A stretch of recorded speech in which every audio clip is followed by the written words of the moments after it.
Welcome students, welcome to మన videos.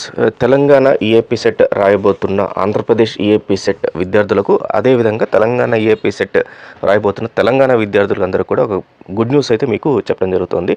So వీడియోని పూర్తిగా చూడడానికి అయితే ట్రై చేయండి. అలాగే ఫస్ట్ టైం వచ్చిన వాళ్ళు ఖచ్చితంగా మన ఛానల్ అయితే సబ్స్క్రైబ్ చేసుకోండి. ఎంసెట్ సంబంధించిన complete information, EAMCET exam start అప్పటి నుంచి మీకు కౌన్సిలింగ్ అయ్యి మళ్ళీ మీరు ఇంజనీరింగ్ కాలేజ్ ఆర్ఎల్స్ అగ్రికల్చర్ కాలేజ్ దాకా కంప్లీట్గా మిమ్మల్ని A to Z గైడ్ చేయడం జరుగుతుంది. అలాగే మన టెలిగ్రామ్ ఛానల్ లింక్ కూడా ఇవ్వడం జరిగింది డిస్క్రిప్షన్లో, దాంట్లో కూడా జాయిన్ అయిపోండి. ఫైన్ స్టూడెంట్స్, దీంతోపాటు నిన్న ఒక మంచి వీడియో ఒకటి రిలీజ్ చేయడం జరిగింది. మనము ఎంసెట్ రాయకుండానే ఏఐ ద్వారా మీ ర్యాంక్ని, అలాగే ఏ కాలేజీలో సీటు వస్తుందని, ఆ తర్వాత ఎన్ని మార్కులు వస్తే మీ ఎంసెట్ ర్యాంక్ ఎంత చేంజ్ అవుతుందని, అలాగే టాప్ మోస్ట్ ఇంజనీరింగ్ కాలేజెస్ వాటి హయ్యెస్ట్ శాలరీస్ ఏపీలో తెలంగాణలో ఎంతెంత వస్తున్నాయని, ఒక బ్రహ్మాండమైన ఏఐ టూల్స్ని ఎలా ఉపయోగించాలి, వాటి ద్వారా మీ ఇన్ఫర్మేషన్ ఎలా గ్యాదర్ చేయాలని ఒక వీడియో చేశాను. సో అది దీని నెక్స్ట్ ఇమీడియట్ వీడియో ఉంది, దీని లింక్ నేను డిస్క్రిప్షన్లో కూడా ఇస్తాను. అలాగే మన ప్లేలిస్ట్లో కూడా అది ఉందన్నమాట, కంప్లీట్గా ఆర్చీవ్లో కూడా ఉంది, ఒకసారి కూడా చెక్ చేసేసుకోండి. ఫైన్ స్టూడెంట్స్, ముందైతే ఈ ఇంపార్టెంట్ గుడ్ న్యూస్ అయితే చూద్దాము. సో తెలంగాణ ఈఏపీ సెట్కి ఆంధ్రప్రదేశ్ ఈఏపీ సెట్ నుంచి every year around 55,000 to 60,000 members students ప్రతిసారి రాస్తూనే ఉంటారనమాట. అయితే నిన్నటి వరకు సెంటర్స్ ఏవైతే ఉన్నాయో జేఎన్టీ వాళ్ళు ఏం చేశారంటే కొన్ని రిస్ట్రిక్ట్ చేయడం అయింది. అంటే కొన్ని సెంటర్స్ వరకే ఇవ్వడం జరిగింది, Tirupati, main centres like Vijayawada, Vizag అలా. సో దీనివల్ల ఏమైందంటే ఆ సెంటర్స్ లేకపోవడం వల్ల 25,000 మెంబర్స్ స్టూడెంట్స్ దాకా మాత్రమే, అరౌండ్ 25,000 మెంబర్స్ వరకు అప్లై చేయడం జరిగింది. సో మిగతా వాళ్ళు అప్లై చేయకుండా ఆగిపోతున్నారు. ఇతర కారణాలు, మెయిన్ ఓన్లీ సెంటర్స్ ఒకటే కాదు, చాలా కారణాల వల్ల కూడా ఆగిపోతున్నారు. దీని దృష్టిలో ఉంచుకొని తర్వాత ఇంకోటి ఏంటి, డిమాండ్ కూడా పెరిగింది స్టూడెంట్స్ నుంచి. మాకు సెంటర్స్ లేవు, ఆంధ్రప్రదేశ్లో సరిపడే సెంటర్స్ లేవు, మళ్ళీ మేము తెలంగాణకు వచ్చి రాయాలంటే అక్కడ సెంటర్స్ కూడా ఫుల్ అయిపోతుంటాయి అని చెప్పి వాళ్ళు చెప్పడం జరిగింది. సో దీనికి తెలంగాణ ఎంసెట్ బోర్డు, అంటే జేఎన్టీయూ ఏదైతే ఎంసెట్ కండక్ట్ చేస్తుందో కాబట్టి జేఎన్టీయూ హైదరాబాద్ నిన్న స్పందించి ఏం చేశారంటే వాళ్ళు సెంటర్స్ అయితే పెంచడం జరిగింది. సో దాని గురించి ఒక చిన్న ఆర్టికల్ నిన్న ప్రెస్ నోట్ రిలీజ్ చేశారు, ఒకసారి అది చూద్దాము.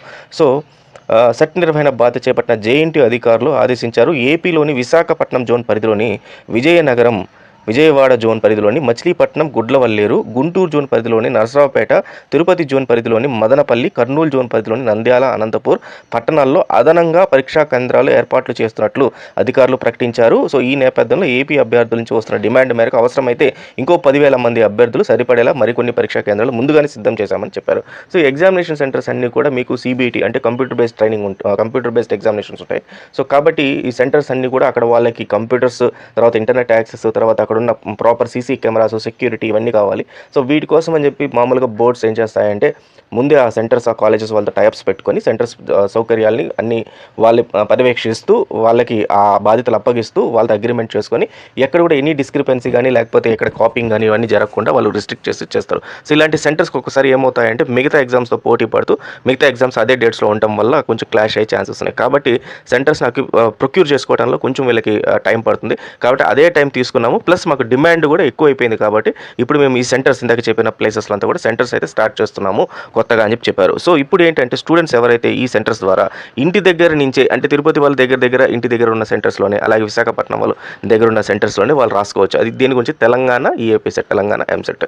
కాబట్టి వాళ్ళు తెలంగాణకు వచ్చి ఇక్కడ హైదరాబాద్ లేకపోతే సమ్ XYZ సెంటర్లోకి వచ్చి రాయాల్సిన అవసరం లేదు. సో దీంతో ఇప్పుడు ఏర్పాటు చేసిన సెంటర్స్ వల్ల అదనంగా 8,500 మంది దాకా ఇప్పుడు దాకా రాయొచ్చు. అలా కాకుండా ఇంకో 10,000 మందికి కూడా అకామిడేట్ చేయడం కోసం అని చెప్పేసి వీళ్ళు సెంటర్స్ని అయితే టైప్స్ అనేది స్టార్ట్ చేశారు. సో దీంతో పాటు తెలంగాణకి సంబంధించి తెలంగాణలో కూడా సెంటర్స్ పెంచుతున్నారు. సో మొన్నటిదాకా మనం చూస్తే హైదరాబాద్లో 3 జోన్స్ ఉన్నాయి. సో ఈ 3 జోన్స్లో ఉన్న సెంటర్స్ ఏవైతే ఉన్నాయో ఆ సెంటర్స్ని కూడా ఇంక్రీజ్ చేస్తున్నారు. సో ఎందుకంటే మోస్ట్ ఆఫ్ ది స్టూడెంట్స్ దీంట్లో ఈ 50,000 మెంబర్స్ ఇందాక చెప్పిన ఎవరైతే ఈ ఏపీ నుంచి వచ్చిన వాళ్ళు, తర్వాత తెలంగాణలో కూడా హైదరాబాద్కి వచ్చి ఇంటర్మీడియట్ చదివిన వాళ్ళు చాలామంది ఉన్నారు. సో వీళ్ళందరూ కూడా హైదరాబాద్లో మేము రాయాలి అనుకుంటున్నాము అని చెప్పేసి అక్కడ డిమాండ్ పెరగడంతో హైదరాబాద్లో సెంటర్స్ అన్ని క్లోజ్ అవడం వల్ల హైదరాబాద్లో కూడా సెంటర్స్ అయితే పెంచుతున్నారు. ఈ 3 జోన్స్ ఆల్రెడీ మీరు అప్లై చేసేటప్పుడు కనబడుతుంది. ఈ 3 జోన్స్లో సెంటర్స్ అయితే పెంచుతున్నారు.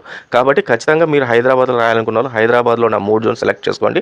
సో అక్కడ మీకు ఒకవేళ కనపడకపోయినా ఈ రోజు రేపట్లో మళ్ళీ ఓపెన్ అవుతాయి. సో ఓపెన్ అయిన తర్వాత మళ్ళీ వాటిని సెలెక్ట్ చేసుకుంటే ఖచ్చితంగా మీకు హైదరాబాద్లోనే అకామిడేట్ చేస్తారు. అంటే ఏపీ వాళ్ళు ఏపీలో రాయాలనుకుంటే ఇందాక చెప్పినట్టుగా ఈ సెంటర్స్ అన్ని కూడా పెంచారు. మళ్ళీ ఒకసారి లాగిన్ అయ్యి మీరు మళ్ళీ ఏదైనా దాన్ని ఎడిట్ ఆప్షన్ కనబడితే ఎడిట్ చేసుకోండి, లేదా కొత్తగా అప్లై చేసుకునే వాళ్ళు అప్లై చేసుకోండి. సెంటర్స్ని అయితే మీరు అప్డేట్ అయితే చేసుకోండి. అండ్ ముఖ్యమైన గమనిక, మీకు 6th అనేది April 6th last date. So April 6th తర్వాత మీరు అప్లై చేసుకోవచ్చు, కానీ ఎక్స్ట్రా ఫీజు అయితే కట్టాల్సి వస్తుంది. ఇప్పుడున్న ఫీజుకి డబుల్గా కట్టాల్సి వస్తుంది. 2 డేస్కి 500, తర్వాత ఒక 5 డేస్కి ఇంకొక 1000, తర్వాత 5000, 10,000 రూపీస్ దాకా కూడా కట్టాల్సి వస్తుంది. సో అంత కట్టకుండా ఉండాలంటే ఏప్రిల్ 6th లోపల అయితే అప్లై చేసుకోండి. అండ్ రెండో విషయం ఏంటంటే, తొందరగా అప్లై చేసుకోవడం వల్ల ఏమవుతుందంటే సెంటర్స్ వీళ్ళు ఏదైనా అలొకేట్ చేసే అవకాశం, సెంటర్స్ అలొకేట్ చేసేస్తుంటారు ఫస్ట్ కమ్ ఫస్ట్ బేసిస్లో. అలా అలొకేట్ చేసేటప్పుడు మీకు ఆ సెంటర్స్ లేకుండా పోయే ఛాన్సెస్ ఉంటాయి తొందరగా చేయకపోతే. కాబట్టి తొందరగా అయితే చేసేసి ఏప్రిల్ 6th లోపల మీరు ఫినిష్ చేసేసుకోండి అప్లై చేసుకోవటము. సో ఫర్దర్గా మీరు కూల్గా మీరు ఎగ్జామ్స్కి ప్రిపేర్ అవుతూ ఉండొచ్చు అనమాట.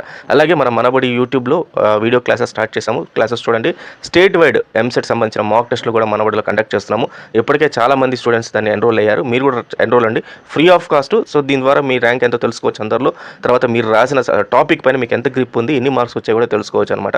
దాంట్లో కూడా బ్రహ్మాండమైన ఏ టూల్స్ ఉన్నాయి. సో ఏ సబ్జెక్ట్లో మీరు వీక్ ఉన్నారు, ఏ సబ్జెక్ట్లో స్ట్రాంగ్ ఉన్నారు, ఆ టూల్స్ కూడా చెప్తూ ఉంటాయి. సో రిపోర్ట్స్ అనేవి చాలా బాగున్నాయి ఎంసెట్లో. ఖచ్చితంగా వాటిలో ఎన్రోల్ అవ్వండి. సో మన ఛానల్ అయితే ఖచ్చితంగా ఫాలో అవుతుండండి. ఎంసెట్ గురించి కంప్లీట్ ఇన్ఫర్మేషన్ మీకు అందుబాటులో ఉంటుంది. So all the best students. Thank you very much.